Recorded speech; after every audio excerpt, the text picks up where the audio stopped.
Assalamualaikum warahmatullahi wabarakatuh. Selamat siang, salam sejahtera buat kita semuanya. Sebelumnya perkenalkan, nama saya Tubagus Saiful Indrajati dengan NPM 2021 21500 351. Di sini saya akan menjelaskan beberapa materi untuk memenuhi tugas akhir mata kuliah akhlak dan etika.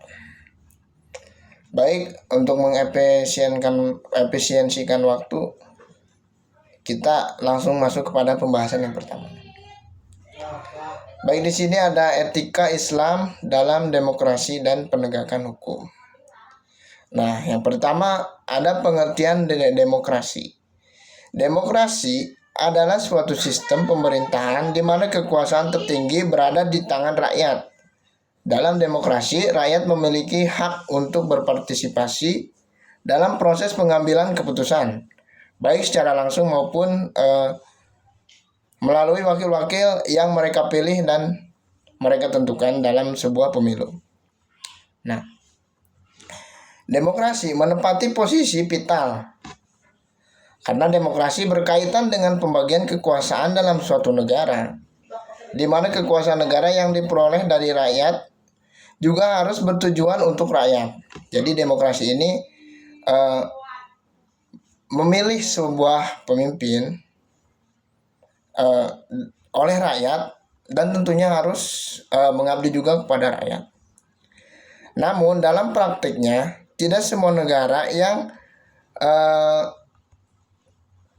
mengklaim demokrasi benar-benar menjalankan prinsip demokrasi secara ideal. Pemerintahan yang memiliki kekuasaan besar tanpa pengawasan yang kuat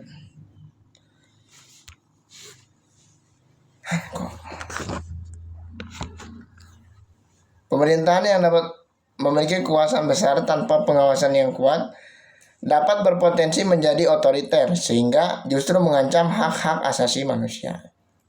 Nah, selanjutnya ada kriteria kepemimpinan dalam Islam. Tentu dalam memilih pemimpin, kita harus memiliki kriteria yang baik yang harus ada dalam diri pemimpin yang akan kita pilih. Nah, kriteria kepemimpinan dalam Islam, sebelumnya kepemimpinan merupakan sebuah proses untuk memengaruhi seseorang atau bawahan untuk mau bergerak di dalam sebuah kelompok atau organisasi untuk mencapai suatu tujuan yang ditetapkan. Jadi pemimpin ini dapat menuntun sebuah organisasi, kelompok ataupun sebuah negara. Nah, kepemimpinan yang ditunjukkan oleh Rasulullah SAW sebagai orientasi kepemimpinan dalam Islam adalah kepemimpinan dengan kriteria yang merujuk kepada sifat dan tauladan yang dimiliki oleh Rasulullah SAW sebagai tokoh panutan dan merupakan suri tauladan yang sertifikasi akhlak beliau dari Allah Subhanahu wa taala. Nah, sifat-sifat kriteria kepemimpinan yang ditunjukkan Rasulullah seperti yang pertama sidik atau kejujuran. Jadi pemimpin itu harus jujur dalam melakukan tanggung jawab dia. Nah, kemudian amanah, artinya dapat dipercaya. Kemudian patonah, cerdas, pemimpin juga harus cerdas dalam mengelola sebuah organisasi, negara ataupun kelompok. Nah, kemudian tablik atau komunikatif. Nah, selanjutnya adalah syarat-syarat menjadi seorang pemimpin. Nah, ada beberapa ahli dalam Islam.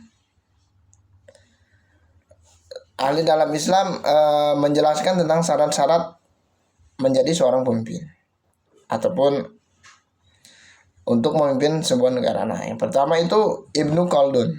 Ibnu Khaldun mengemukakan bahwa seorang pemimpin haruslah seorang yang berilmu, adil, berkecukupan, sehat jiwa dan badan, yang dapat mempengaruhi dalam berpikir dan berbuat. Mengenai syarat yang keempat, yaitu berasal dari keturunan Quraisy. Nah, para ulama berbeda pendapat. Kesemuanya itu merupakan syarat-syarat bagi pemimpin tertinggi umat Islam. Demikian pula para pemimpin di bawahnya. Tentunya juga memiliki syarat-syarat semacam itu. Tetapi tingkat di bawahnya ditambah dengan keahlian masing-masing. Nah, kepemimpinan dalam Islam harus berlandaskan ilmu, keadilan, dan kemampuan dalam mengurus umat. Pemimpin bukan hanya pemegang kekuasaan, tetapi pengayom yang bertanggung jawab dalam menegakkan nilai-nilai Islam dan kesejahteraan rakyatnya. Meskipun syarat kepemimpinan dapat disesuaikan dengan konteks zaman dan kebutuhan masyarakat, prinsip dasar seperti kejujuran, ketakwaan, dan keberpihakan pada kepentingan umat tetap menjadi landasan utama dalam memilih pemimpin yang ideal. Nah, selanjutnya penegakan hukum. Penegakan hukum adalah suatu fondasi utama dalam menjaga ketertiban, keadilan, dan keamanan dalam sebuah negara, termasuk negara kita yaitu negara Indonesia. Peran pemerintah dalam penegakan hukum sangat penting karena pemerintah memiliki kewajiban untuk melindungi hak-hak dan kepentingan warga negara, serta menjaga stabilitas sosial. Dalam konteks Indonesia, penegakan hukum melibatkan berbagai lembaga dan unsur yang bertugas menjalankan fungsi penegakan hukum sesuai dengan konstitusi dan peraturan perundang-undangan yang berlaku. Negara hukum merupakan negara yang menganut asas hukum dan memiliki kedaulatannya. Dari dasar negara hukum yaitu konsep the rule of law yang memiliki arti bahwa negara dalam menjalankan fungsinya harus berdasarkan asas hukum. Berdasarkan konsep tersebut, maka dapat kita ambil pengertian bahwa setiap anggota atau yang termasuk warga negara hukum harus taat dan mengakui supremasi hukum itu sendiri. Nah, selanjutnya adalah adil dan berimbang dalam Islam. Apa sih adil itu dan berimbang? Nah, adil dan berimbang dalam Islam adalah sikap yang mencerminkan kesempurnaan ajaran Islam. Islam mendorong umatnya untuk tidak ekstrim, tidak berat sebelah, dan berlaku adil kepada siapapun, dalam kondisi apapun. Bersikap adil berarti menempatkan segala sesuatu pada tempatnya, seraya melaksanakannya secara baik dan secepat mungkin. Sedangkan sikap berimbang berarti selalu berada di tengah di antara dua aspek tersebut. Dalam Islam, adil adalah perintah Allah dan tanda orang bertakwa. Berimbang adalah ciri dari ajaran Islam yang menyeluruh atau kafah. Keduanya wajib dijalankan dalam seluruh aspek kehidupan pribadi, sosial, ekonomi, politik, dan ibadah. Nah, selanjutnya radikalisme dalam agama. Radikalisme merupakan paham yang menuntut perubahan besar dalam sistem dan kenegaraan melalui cara-cara yang revolusioner. Konsep ini muncul sebagai respon terhadap ketidakpuasan sistem yang ada, dengan tujuan untuk mencapai kemajuan yang dianggap lebih baik. Namun radikalisme seringkali dikaitkan dengan pendekatan yang ekstrim, baik dalam bentuk pemikiran maupun tindakan, sehingga menimbulkan perdebatan mengenai dampak dan legitimasi metode yang digunakan. Di satu sisi, radikalisme juga dapat mendorong perubahan yang cepat dalam sebuah sistem yang dianggap tidak adil. Banyak peristiwa sejarah menunjukkan bahwa perubahan besar dalam suatu negara seringkali diawali oleh gerakan radikal yang diperjuangkan keadilan dan kesejahteraannya oleh rakyat. Namun di sisi lain, radikalisme yang tidak dikendalikan dapat berujung pada kekacauan, konflik sosial, bahkan kekerasan yang merugikan semua pihak. Radikalisme agama pada dasarnya berujung pada sebuah kegagalan yang kemudian melahirkan kebencian, dendam, maupun fanatisme. Barangkali kita harus menyadari pendukung radikalisme agama tidak mampu memberikan tawaran yang mencapai kesepakatan damai, keinginan melakukan dialog partisipatif demi memecah kebuntuan. Nah, jadi radikalisme itu bisa mendorong perubahan apabila dilakukan dengan benar dan tidak anarkis. Nah, kemudian Selanjutnya materi yang kedua yaitu pembinaan akhlak dalam kehidupan. Nah, yang pertama, urgensi akhlak dalam kehidupan. Urgensi berarti sangat dibutuhkan, urgent, darurat. Nah, akhlak berasal dari bahasa Arab huluk yang berarti perangai, tingkah laku atau tabiat. Dalam Islam dan banyak tradisi budaya,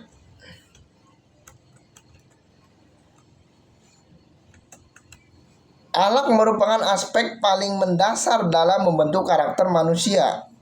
Urgensinya yaitu yang pertama, landasan kehidupan sosial. Akhlak baik menjamin keharmonisan dalam masyarakat, saling menghormati, tolong menolong, dan kejujuran hanya bisa tumbuh jika akhlak mereka terjaga. Nah, yang kedua atau yang B, penentu kepribadian dan martabat. Akhlak mencerminkan kepribadian seseorang. Orang yang berilmu sekalipun akan tidak dihargai jika tidak berakhlak. Jadi akhlak itu lebih tinggi dari ilmu. Karena apabila seseorang yang berilmu mereka tidak berakhlak, maka sama saja tidak akan pernah dihargai. Nah, selanjutnya sebagai tolak ukur kesuksesan akhirat, khususnya dalam Islam. Nabi Muhammad SAW bersabda, sesungguhnya aku diutus untuk menyempurnakan akhlak yang mulia. Oleh karena itu akhlak menjadi tolak ukur utama diterimanya amal seseorang di hadapan Allah. Nah, kemudian mencegah kerusakan moral. Nah, dengan mempunyai akhlak akan berfungsi sebagai benteng dari perbuatan menyimpang, korupsi, kebohongan, kekerasan, dan sebagainya. Nah, selanjutnya adalah pembagian akhlak. Akhlak dibagi dalam beberapa kategori berdasarkan sifat dan objeknya. Ingat, akhlak dibagi berdasarkan sifat dan objeknya. Nah, yang pertama akhlak berdasarkan sifat. Yang pertama ada akhlak mahmudah atau akhlak terpuji. Contoh, jujur, sabar, tawadu, amanah, adil, kasih sayang, dermawan. Nah, kemudian akhlak majmumah atau akhlak tercela. Contoh, sombong, dengki, ria, dusta, serakah, marah, berlebihan. Nah, selanjutnya berdasarkan hubungan. Kalau tadi berdasarkan sifat, sekarang berdasarkan hubungan. Nah, yang pertama ada akhlak kepada Allah seperti ikhlas, tawakal, syukur, takut kepada Allah, khauf ataupun harap raja. Kemudian akhlak kepada sesama manusia, hormat kepada orang tua, menyantuni fakir miskin, tolong menolong sesama. Nah, selanjutnya akhlak kepada diri sendiri seperti menjaga kebersihan, menjaga harga diri, menghindari maksiat. Nah, selanjutnya akhlak kepada makhluk lain dan lingkungan seperti menyayangi hewan, menjaga alam, dan tidak merusak lingkungan. Nah, selanjutnya ada faktor-faktor yang mempengaruhi terbentuknya akhlak. Pembentukan akhlak seseorang tidak terjadi secara tiba-tiba, melainkan melalui proses dan pengaruh dari berbagai faktor. Yang pertama ada faktor internal atau dari dalam diri. Nafas dan akal, nafsu dan akal. Keseimbangan antara nafsu dan akal menentukan arah akhlak, kebiasaan dan niat. Nah, kebiasaan dan niat itu apa sih? Kebiasaan dan niat adalah apa yang terus-menerus dilakukan akan menjadi karakter. Nah, kemudian faktor eksternal berarti faktor pendorong dari luar. Nah, yang pertama ada keluarga.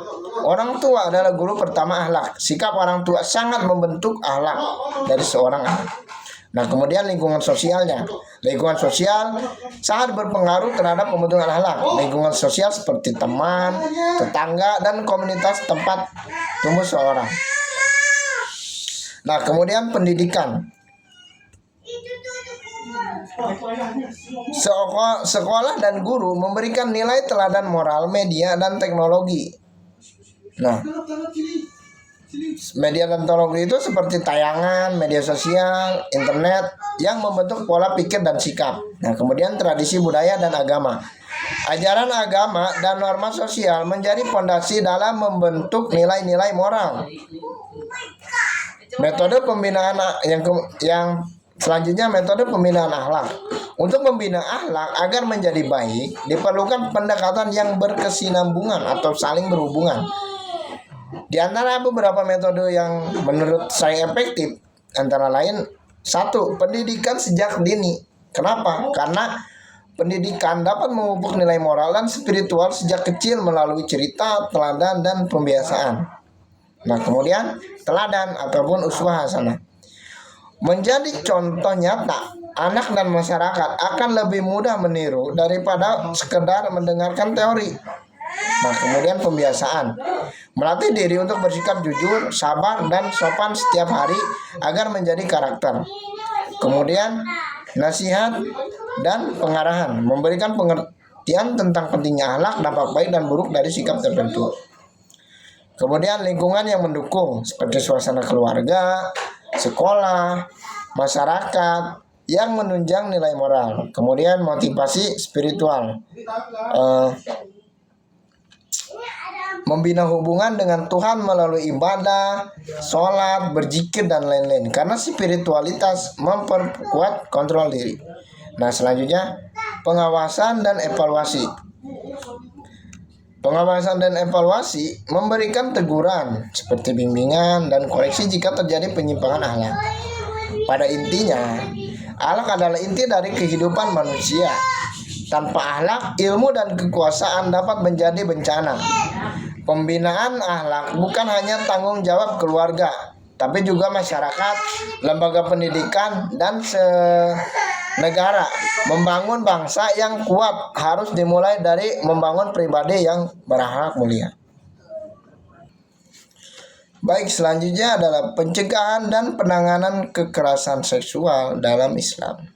Nah, kekerasan seksual dalam Al-Quran dan hadis. Kekerasan seksual dalam perspektif Al-Quran. Al-Quran tidak pernah memandang laki-laki dan perempuan secara berbeda. Al-Quran tidak memandang perempuan dengan rendah. Tidak mengajarkan untuk berperilaku sewenang-wenang terhadap perempuan, apalagi untuk menyiksa maupun melukai perempuan. Nah, dalam Al-Quran sendiri, Al-Quran menjelaskan bahwa laki-laki dan manusia itu sama. Tidak boleh ada kekerasan ataupun sebuah tindakan kriminal terhadap seorang wanita ataupun seorang perempuan.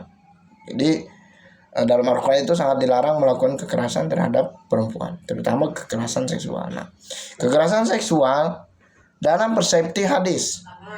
Dalam konteks rumah tangga, bentuk-bentuk kekerasan memang seringkali terjadi, baik yang menimpa istri, anak-anak, pembantu rumah tangga, kerabat maupun suami. Semua bentuk kekerasan dalam rumah tangga itu pada dasarnya harus dikenai sanksi. Banyak hadis Nabi yang berbicara tentang kekerasan terhadap perempuan. Salah satunya adalah hadis yang menjelaskan tentang menghindari pukulan terhadap istri, yang berbunyi dari Abu Hurairah Ar-Rakasi dari pamannya, Nabi SAW bersabda, "Jika kalian khawatir istri kalian musyuk, pisah ranjanglah dengan mereka." Berdasarkan kedua hadis di atas sebagai sumber hukum Islam, kita melihat bahwa pada hakikatnya Islam tidak menghendaki segala sesuatu bentuk kekerasan yang terjadi kepada perempuan. Kemudian bentuk-bentuk tindakan dan perilaku kekerasan seksual dalam Islam secara umum ada 5 kategori yang membentuk berbagai kekerasan seksual. Yang pertama, pelecehan fisik, di mana sentuhan atau kontak fisik apapun dari orang lain digunakan untuk mendorong perilaku seksual yang tidak diinginkan oleh non-konsensual. Kemudian pelecehan verbal, gestur, pelecehan visual, pelecehan psikologis, dan lain-lain. Nah, kemudian sanksi bagi pelaku kekerasan seksual menurut Islam. Nah, yang pertama ada hukum penjara. Terdapat 2 jenis hukum penjara dalam syariat Islam. Yang pertama, penjara terbatas dengan durasi minimal 1 hari. Kemudian penjara tidak berbatas yang berlangsung hingga terhukum meninggal dunia atau bertobat dan menunjukkan perubahan. Nah, kemudian hukum pengasingan diberlakukan jika keberadaan pelaku berdampak buruk bagi masyarakat. Kemudian hukum pengucilan, hukuman teguran dan peringatan, kemudian hukuman denda, hukuman pencernaan nama baik, dan lain-lain. Nah, tindakan upaya dalam menjaga rasa seksual yang melibatkan langkah-langkah yang bertujuan untuk menghindari terjadinya kejahatan. Nah, diantaranya penyuluhan atau sosialisasi, layanan terpadu, kolaborasi anak dan orang tua, dan lain sebagainya. Demikian yang dapat saya sampaikan. Kurang lebihnya mohon maaf. Terima kasih. Wassalamualaikum warahmatullahi wabarakatuh.